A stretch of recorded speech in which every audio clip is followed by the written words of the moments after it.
Everyone, welcome to my channel Shiny Roops. मेरा नाम रूपा है गाइस और आज के वीडियो में मैं संडे Q&A लेकर फिर से हाजिर हूँ। बहुत सारे सवाल जम गए थे तो मुझे लगा एक एक करके उनका जवाब दे दिया जाए।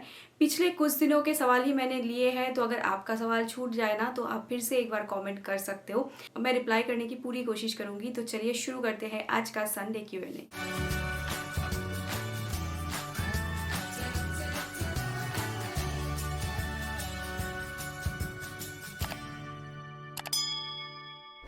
पहला सवाल आया है क्यूट परी का और उन्होंने लिखा है कि हेलो मैम, मेरे बाल बहुत पतले हैं तो उन्होंने रोजमेरी एसेंशियल ऑयल लगाना शुरू किया है। तो वो जानना चाहती है कि इसके साथ क्या मैं कैस्टर ऑयल मिला के लगा सकती हूँ।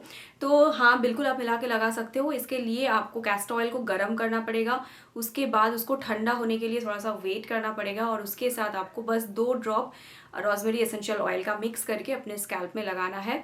अगर आप पहले लगा रहे हो ना तो आप इसको एक काम कर सकते हो, 2 घंटा रख के शैम्पू कर दीजिए। 2-3 महीना लगाने के बाद जब आपको लगे कि ये ऑयल आपके ऊपर सूट कर गया है आपके बालों में और ज़्यादा हेयर फॉल नहीं हो रहा है, उस केस में आप क्या कर सकते हो कि रात में लगाकर इसके ओवरनाइट रख सकते हो। उससे आपको ज़्यादा अच्छा फ़ायदा मिलेगा। चलिए गाइस, बढ़ते हैं अगले सवाल की तरफ। तो यहाँ पे दिव्या कुमारी ने लिखा है कि वाटिका आयुर्वेदिक शैम्पू क्या सल्फेट और पैराबिन फ्री है? मुझे जितना याद है इसमें शायद सल्फेट या फिर पैराबिन दोनों में से एक चीज़ है, मैं भूल गई हूँ एक्चुअली, लेकिन दोनों में से एक चीज़ है इसमें, एकदम कंफर्म है, एकदम फ्री नहीं है। अगला क्वेश्चन ग्रीनी, इन्होंने पूछा है कि can I mix peppermint oil and aloe vera gel for hair? बिल्कुल मिक्स कर सकते हो, लेकिन वो एक हेयर पैक या फिर हेयर मास्क की तरह आप अप्लाई करना। इसको लगाकर आप ओवरनाइट नहीं रखना, इसको जस्ट लगा के 2 घंटा रख के फिर शैम्पू कर देना।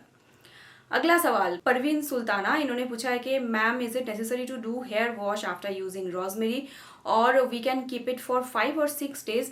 5-6 दिन तो आप नहीं रख सकते, लेकिन रोजमेरी एसेंशियल ऑयल को लगाने के बाद आप नॉर्मली 2-3 दिन रख सकते हो। उसके बाद आप शैम्पू कर देना। और मैं तो हमेशा अपने वीडियो में कहती हूँ कि हफ्ते में 2 से 3 बार शैम्पू किया करो, इससे आपका स्कैल्प हेल्दी रहेगा। अगला सवाल लेते हैं गाइस। तो अगले सवाल में रोहित व्लॉग्स, इन्होंने पूछा है कि हम महाभृंगराज ऑयल के साथ मिक्स करके लगा सकते हैं क्या कैस्टर ऑयल को? My age is 19 years. जी हाँ, बिल्कुल मिलाकर लगा सकते हो, लेकिन जब भी आप महाभृंगराज तेल के साथ कैस्टर ऑयल को मिला के लगाओगे तो कैस्टर ऑयल को पहले गर्म कर लेना। जब वो ठंडा हो जाए उसके बाद आप महाभृंगराज तेल के साथ कैस्टर ऑयल को ऐड करके अपने स्कैल्प में लगा सकते हो। लेकिन मुझे जितना पता है ना, महाभृंगराज तेल में बहुत सारे तेल में मिक्स करके उसको तैयार किया जाता है। तो उसका जो इंग्रेडिएंट्स लिस्ट है ना, वहाँ पे आप चेक कर लेना। हो सकता है कि उसमें भी कैस्टर ऑयल मिला हो। अगर मिला है तो आपको फिर अलग से कैस्टर ऑयल को मिक्स करके लगाने की ज़रूरत नहीं है। अगला सवाल नमिता चंद, इन्होंने कहा है कि एलोवेरा जेल के साथ, ये बेसिकली सवाल नहीं है, एक सजेशन है। इन्होंने सजेस्ट किया है कि अगर हम एलोवेरा जेल के साथ हिबिस्कस फ्लावर को ग्राइंड करके एक बार यूज़ करते हैं ना, तो वो बहुत ही अच्छा हेयर पैक होता है। तो ये मुझे पता है, नॉर्मली मैं एलोवेरा जेल, हिबिस्कस फ्लावर ये सब पेस्ट करके बालों में लगाती हूँ। तो ये इन्होंने एक सजेशन दिया है, आप लोग भी इसको ट्राई कर सकते हो। अगला सवाल है गौरी बरनवाल, इन्होंने पूछा है कि which shampoo is best for silk and smooth hair, Tresemme keratin smooth और लॉरियल 6 फ्लावर ऑयल नरिश?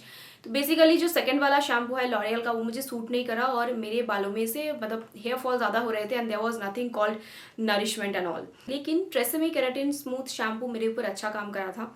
तो आप दोनों ही ट्राई करके देख सकते हो, क्योंकि कौन सा आपके बालों पे सूट करेगा वो तो मैं बता नहीं सकती। ट्रेसेमे का सैशे मिलता है, पहले आप उसको लगा के देखिए, अगर वो सूट कर जाता है तो उसी को लगा सकते हो। ममता सिंह, इन्होंने पूछा है कि आदिवासी हेयर ऑयल के बारे में इन्होंने सजेशन दिया है बेसिकली। तो इन्होंने कहा है कि जोगेश्वरी का जो आदिवासी हेयर ऑयल जिसको मैंने रिव्यू किया है that is not original. Mahadev herbal का जो आदिवासी हेयर ऑयल है दैट इज ओरिजिनल वन और उसका प्राइस है 1000 या फिर 1200। तो बेसिकली इंटरनेट पे ये जो आदिवासी हेयर ऑयल है ना, इसके नाम से बहुत सारे कंपनीज ऑलरेडी आदिवासी हेयर ऑयल लॉन्च कर रहे हैं। सो सबका अलग अलग ब्रांड नेम है। तो आप अब क्या करें, ओरिजिनल और फेक दोनों ही मार्केट में मिक्स हो गए हैं।